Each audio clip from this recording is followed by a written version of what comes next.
اگر نظم اجتماعی پر حکمران عمل نہ کر رہا ہو تو ایک فرد، ایک مسلمان کو کیا کرنا چاہیے؟ قرآن مجید کیا رہنمائی کرتا ہے اس حوالے سے؟ قرآن مجید یہ بتاتا ہے کہ ہر انسان کو اس کی استطاعت اور اس کے دائرے کے اندر دین پر عمل درآمد کرنا ہے۔ میرا کام اگر عام آدمی کی حیثیت سے کہیے تو یہ ہے کہ جو احکام مجھ سے متعلق ہوتے ہیں میں ان پر عمل درآمد کروں، اور جو احکام نظم اجتماعی سے متعلق ہوتے ہیں ان پر عمل درآمد کرنے کے لیے انہیں توجہ دلاؤں، اور جہاں پر میرا دائرہ اختیار ہے وہاں پر اپنے اختیار کو استعمال کروں۔ ہم الیکشن کرتے ہیں، ہمارے حکمرانوں کا انتخاب ہوتا ہے، میں اس کے اندر فیصلہ سازی کی جگہ پہ کھڑا ہوتا ہوں، اپنے اختیار کو استعمال کروں گا۔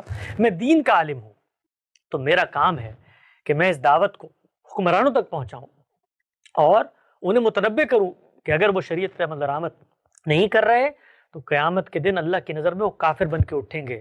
میں پورا زور لگاؤں گا، میں انہیں توجہ بھی دلاؤں گا۔ اگر آپ کہتے ہیں تو میں تنظیم بھی بنا سکتا ہوں، میں ان تک دعوت پہنچانے کے جدید میڈیمز کو بھی استعمال کروں گا، میں میڈیا کی طاقت بھی استعمال کروں گا، میں ہر سطح پر ان کے خلاف رائے عامہ کو ہموار کرنے کی بھی حیثیت رکھتا ہوں۔ تو جو کچھ میرا دائرہ اختیار ہے وہ میں کروں گا، لیکن عمل انہوں نے کرنا ہے، انہوں نے اس پر نفاذ کرنا ہے۔ میں کھڑا ہو کر کل حدود کا سڑکوں پہ نفاذ نہیں کر سکتا اس لیے کہ حکمران نہیں کر رہے۔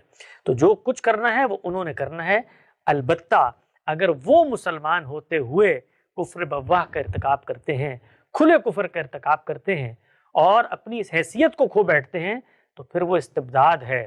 تو استبداد کے مقابلے میں اگر طاقت ہو تو پھر لڑا بھی جاتا ہے، اور اگر طاقت نہ ہو تو پھر شہید ہو جایا جاتا ہے۔